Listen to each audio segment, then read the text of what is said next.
Brother మీ పేరేంటి? నా పేరు అశ్వత్ నారాయణ సార్. ఓకే. మీ ఎమ్మెల్యే గారు అయినటువంటి బాలకృష్ణ గారు మీకు అందుబాటులో ఉంటున్నారా లేదా?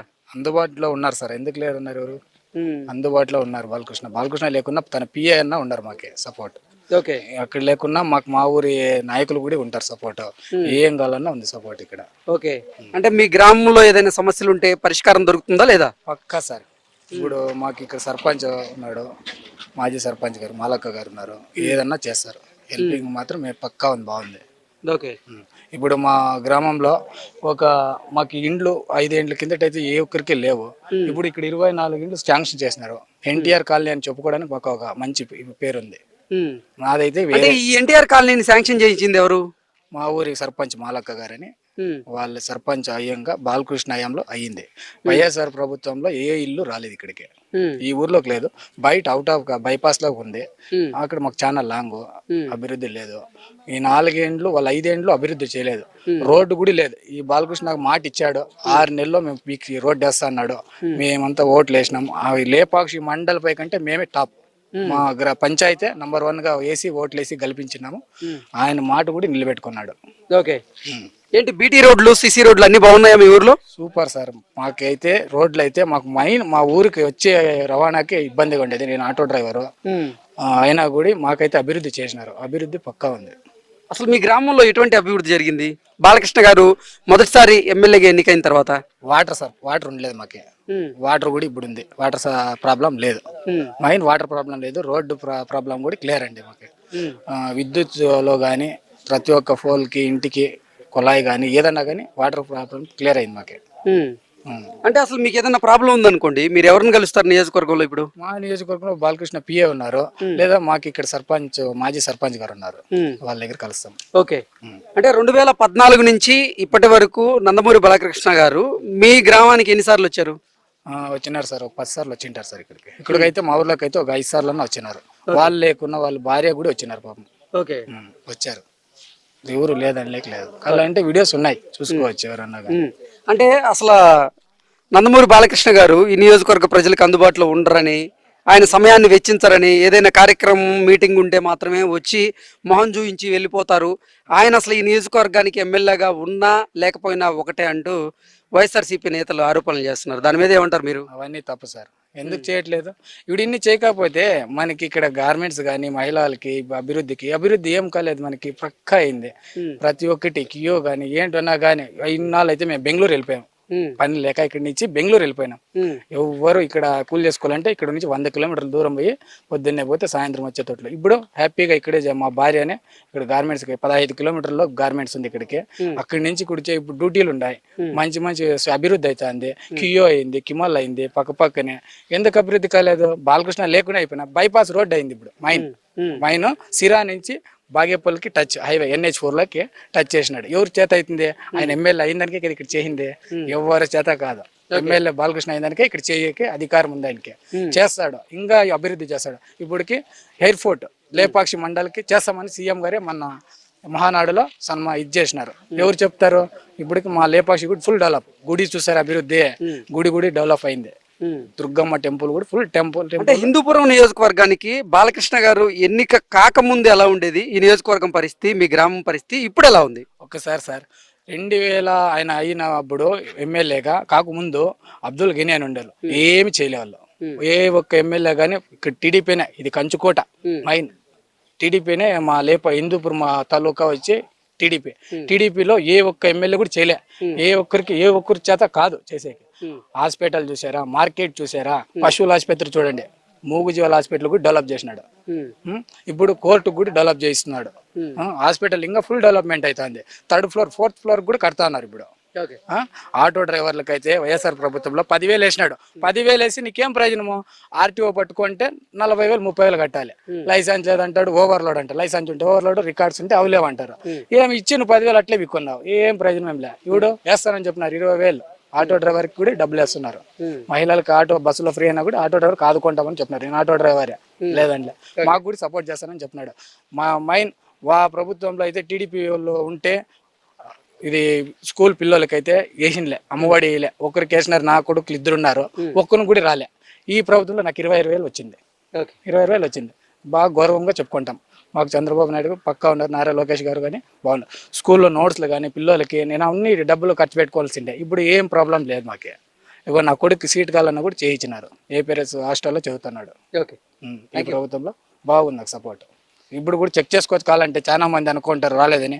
ఏపీఆర్ఎస్ కొడిగేపల్లి శివమందిర్ కొడిగేపల్లిలో 8th క్లాస్ చదువుతాడు, బి సెక్షన్ నితిన్ అనే పిల్లోడు నా కొడుకే. ఓకే. ఇగో ఇక్కడ అభి అని ఉన్నాడు కన్వీనర్, మాకు బాగా సపోర్ట్ ఉంది. Okay, thank you brother. ఏం పేరు మీ పేరు? నా పేరు అభిలాష్ అండి. నేను లేపాక్షి మండలం వెంకటాపురం గ్రామంలో నివసిస్తున్నాను. నేను ఒక విద్యార్థిని. ఈ గతంలో చూస్తే ఒకసారి మా పంచాయతీలో బిసన్మాన్పల్లి నుంచి వెంకటాపురానికి ఓబులాపురానికి రావాలంటే బురదమయంలో నిండేసి రోడ్డు అంతా అడుగు తీసి అడుగు పెట్టలేనటువంటి పరిస్థితిలో మా రోడ్డు ఉండేది. అదేవిధంగా విద్యార్థులు రోజు డైలీ లేపాక్షి మండలం కేంద్రంలో ఉన్నటువంటి హై స్కూల్కి వెళ్ళాల్సి ఉండేది. ఆ హై స్కూల్లో పోవాలంటే ఇదే రోడ్డు గుండంగా వెళ్ళాలి. ఆ రోడ్లో అనేక ఇబ్బందులు, సైకిల్ నెత్తి మీద పెట్టుకుని వెళ్ళే పరిస్థితి కూడా ఉండేది. బుక్స్ కూడా కింద పడిపోయేవి, అనేక ఇబ్బందులు పడేవి. అదేవిధంగా వృద్ధులు, వికలాంగులు, వితంతులు ఇట్లాంటి వాళ్ళు హాస్పిటల్కి వెళ్ళాలంటే హాస్పిటల్ కూడా సదుపాయం ఉండేది కాదు. ఈ రోడ్డు గుండా ఆటోలు కూడా ప్రయాణించేవి కాదు. అదేవిధంగా ఏదైతే ఈ రోడ్డు సజావుగా జరిగిందో ఆ తర్వాత అంతా గ్రామాల్లో కూడా ఒక సస్యశ్యామలంగా అందరికీ అందుబాటులో అనువుగా ఉండేది. బాలకృష్ణ గారు అసలు మీకు అందుబాటులో ఉంటున్నారా? ఎమ్మెల్యే సార్ గారు అయితే వస్తుంటారు. వచ్చినప్పుడు మా సమస్యలు చెప్పినామంటే సమస్యలకు పరిష్కారానికి మార్గం ఉండేది. అదేవిధంగా లేనప్పుడైతే వ్యక్తిగత సహాయకులు ఉండేవారు. వ్యక్తిగత సహాయకులు ఎప్పటికప్పుడు తరచూ తెలుసుకొని సమస్యల మీద రాజీ లేకుండా వాళ్ళు సమస్యల మీద మాకు పరిష్కార మార్గాలు ఎతికేవారు. ఓకే. అంటే బాలకృష్ణ గారు మొదటిసారి ఇక్కడ హిందూపూర్ ఎమ్మెల్యేగా ఎన్నికైన తర్వాత ఈ నియోజకవర్గ పరిస్థితి ఎలా ఉంది, అంతకుముందు ఎలా ఉండేది? గతం నుంచి తెలుగుదేశం పార్టీనే ఈ నియోజకవర్గం ఎన్నుకోవడం జరుగుతూ వస్తుంది. ప్రజలు ఆనవాయితీగా ఎన్నుకుంటున్నారు. ఎప్పటి నుంచి గతంలో నుంచి కూడా అరొకర అభివృద్ధి అయితే జరుగుతుండేది. ఎమ్మెల్యే గారు ఎప్పుడైతే నందమూరి బాలకృష్ణ గారు 2014 రావడము, ఇక్కడ ఉన్నటువంటి ప్రాంతాల అభివృద్ధిని ఆయన పరపతి కోసం, పెత్తనం కోసం ఈ నియోజకవర్గం రాలేదు. ఈ నియోజకవర్గంలో అభివృద్ధి కోసమే ఆయన ఒక దృష్టి పెట్టి ప్రతి గ్రామానికి గతంలో ఇప్పుడు 1 సంవత్సరం సుపరిపాలన జరిగింది కాబట్టి ఈ పాలనలో ప్రతి గ్రామానికి సుమారుగా 50 లక్షలు కేటాయించి ఒక్కొక్క పంచాయతీల సమస్యకు, ఇప్పుడు మా బిసన్మాన్పల్లి పంచాయతీలో వెంకటాపురం ఓబులాపురానికి సంబంధించినటువంటి 3 కోట్లు నిధులు కేటాయించి బీటీ రహదారిని నిర్మించడం జరిగింది. అదేవిధంగా ఇల్లు లేనటువంటి నిరుపేదలకి ఇల్లుగును ఏదైతే డీసీ ల్యాండ్ ఉందో దాన్ని గుర్తించి వారికి పట్టాలు కూడా వాళ్ళు సొంతంగా ఫ్రీగానే ఇప్పించి వారికి ఇల్లును కూడా ప్రభుత్వం సహకారంతో కట్టించడం కూడా జరిగింది. బాలకృష్ణ గారి చొరవతోనే ఇవన్నీ సాధ్యమైనయా? ఇక్కడ ఎమ్మెల్యే గారు బాలకృష్ణ గారి చొరవతోనే ఎమ్మెల్యే గారి సమస్య ప్రజలు ఎమ్మెల్యే గారి దృష్టి తీసుకుపోతే వెంటనే పరిష్కారానికి ఇదే నిదర్శనం అని మేము ఘంటాబద్ధం చెప్తున్నాం. ఓకే. ఇంకేమేం చేశారు ఇక్కడ అభివృద్ధి కార్యక్రమాలు? ఇక్కడైతే గ్రామాలు, ఈ రాయలసీమ నిర్రజిల్లినటువంటి రాయలసీమలో తాగునీటి సమస్య అధికంగా ఉండేది. ఏదైతే అధికంగా ఉందో వాటిని ఎమ్మెల్యే గారి దృష్టికి తీసుకుపోయిన వెంటనే మా గ్రామానికి, వెంకటాపురం గ్రామానికి అయితే 3 బోర్లు తవ్వించి సుమారుగా ఆ ప్రజలకు అందరికీ సరిపోయే విధంగా దాహాదిని తీర్చడం జరిగింది. ఓకే. ఇప్పుడు ఈ వంతెన ఉంది, ఈ వంతెన నిర్మాణానికి సంబంధించి ఎంత ఖర్చు అయింది, వ్యయం ఎంత? ఈ వంతెన గురించి చెప్పాలంటే ఒక ఓబులాపురం గ్రామం వెంకటాపురానికి, అదేవిధంగా హిందూపురం పట్టణానికి వెళ్ళాలంటే ఈ రోడ్డు గుండానే పోవాలా. వారు నిత్యావసర సరుకులు తీసుకురావాలన్నా, ఆ చిన్న గ్రామం కాబట్టి నిత్యావసరాలు తీసుకురావాలి కన్నా కానీ ఇదే గ్రామానికి వెంకటాపురానికి లేదా లేపాక్షికి ఇట్లా వెళ్ళాల్సిన రోడ్డు కాబట్టి వారు పాలుగును తీసుకురావాలంటే పాలుగును ఇక్కడనే వెంకటాపురం కేసేవాళ్ళు. వారికి ఇది వాగు అడ్డు వచ్చడం వల్ల వర్షాకాలం వల్ల అడ్డు రావడం, నీళ్ళు నిలిచిపోవడము, రాకపోకలు నిలిచిపోయే పరిస్థితి ఉండేది. వారికి ఈ బ్రిడ్జి నిర్మించి సుమారుగా 70 లక్షలు ఈ వ్యయంతో ఈ వంతెన నిర్మించడం కూడా జరిగింది. ఓకే. అంటే బాలకృష్ణ గారు ఎమ్మెల్యేగా ఎన్నికైన తర్వాత మీ ఊర్లో, మీ గ్రామంలో ఎటువంటి అభివృద్ధి కార్యక్రమాలు జరిగినాయి? మొత్తంగా ఎక్కడైతే సమస్య ఉందో డ్రైనేజ్ సమస్య కానివ్వండి, సీసీ రోడ్లు కానివ్వండి, గృహాలు కానివ్వండి, అనేక విధాలుగా అభివృద్ధి చేయడం జరుగుతుంది గ్రామాల్లో. ఏ విధంగా అంటే ఇప్పుడు ఏదైనా సమస్యలు వచ్చినా కానీ సమస్యలకు తక్షణం పరిష్కారం చేయడం జరుగుతుంది. ఒకసారి ఇక్కడ ఉన్నటువంటి పరిస్థితులు చూస్తే గతంలో కోవిడ్ టైంలో అయితే హిందూపురం నియోజకవర్గం వ్యాప్తంగా ఎవరికైతే వ్యాపించిందో వారికి అందరికీ కరోనా కిట్లు అందిస్తూ నిత్యావసరాలు ఇస్తూ, అదేవిధంగా ఇంటికే వారికి కూరగాయలు, అదేవిధంగా బియ్యము ఇట్లాంటివన్నీ సౌకర్యం కూడా అందించడం జరిగింది. వారికి స్పెషల్గా ట్రీట్మెంట్ కోసము వారికి ప్రభుత్వాలు కూడా చొరవ తీసుకొని అదేవిధంగా మా ఎమ్మెల్యే సార్ ప్రత్యేక చొరవతో వారికి కిట్లు అందించడం కూడా జరిగింది. అంటే ఈ నియోజకవర్గ ప్రజలకి అసలు బాలకృష్ణ గారు అందుబాటులో ఉండరని, వారి సమస్యల్ని పరిష్కరించరని, ఏదైనా కార్యక్రమం ఉంటేనే బాలకృష్ణ గారు ఈ నియోజకవర్గానికి వస్తారని, మొహం చూయించి మధ్యాహ్నానికల్లా మళ్ళీ వెళ్ళిపోతారు అన్నట్లుగా వైఎస్ఆర్సీపీ అధికార ప్రతినిధి శ్యామల గారు బాలకృష్ణ గారి మీద ఆరోపణలు చేస్తున్నారు కదా, దాంట్లో నిజం ఉందా? హిందూపురం శాసనసభ్యులు నందమూరి బాలకృష్ణ గారు ఒక ఈ నియోజకవర్గానికి ఎమ్మెల్యేనే కాదు, మన ఇండియాలో ఆయనకంటూ ఒక గుర్తింపు పొందినటువంటి ఒక హీరో కూడా. అదేవిధంగా ఆయనకు కోట్లాది మంది అభిమానులు ఉన్నారు. అదేవిధంగా ఏదైతే ఉన్నారో అభిమానులతో పాటుగా హిందూపూర్ నియోజకవర్గానికి ఒక పక్క సినీ పరిశ్రమని ఈ ఒక కంటిలాగా, హిందూపురాన్ని ఒక కంటిలాగా చూసుకుంటున్నటువంటి గొప్ప ఎమ్మెల్యే గారు మా ఎమ్మెల్యే గారు. అట్లాంటి వారి మీద ఈ వచ్చిపోయే వాళ్ళందరూ అవాకులు చవాకులు పెరగడము చాలా హాస్యాస్పదంగా ఉంది.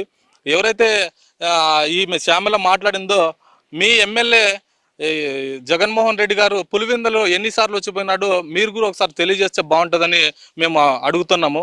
అదేవిధంగా మీరు ఇక్కడ డిగ్రీ ప్రభుత్వ కళాశాల లేదన్నారు చూడండి.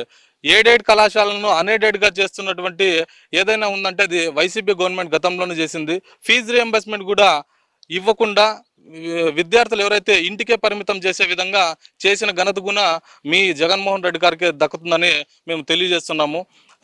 గతంలో ఎమ్మెల్యే గారి చొరవతో డిగ్రీ కళాశాలను కూడా నియమించడం జరిగింది. ఆ డిగ్రీ కళాశాలకి ప్లేస్ కూడా ఇవ్వడం జరిగింది. దాన్ని ఇప్పుడు ఇంప్లిమెంట్ చేసే విధంగా ముందుకు అడుగులేస్తున్నారు. దాన్ని మీరు ఒక వచ్చిన దాన్ని చూసుకోకుండా మీరు మా ఎమ్మెల్యే గారి మీద అవాకులు చవాకులు పేల్చడము ఇది సిగ్గుగా ఉందని మేము తెలియజేస్తున్నాం.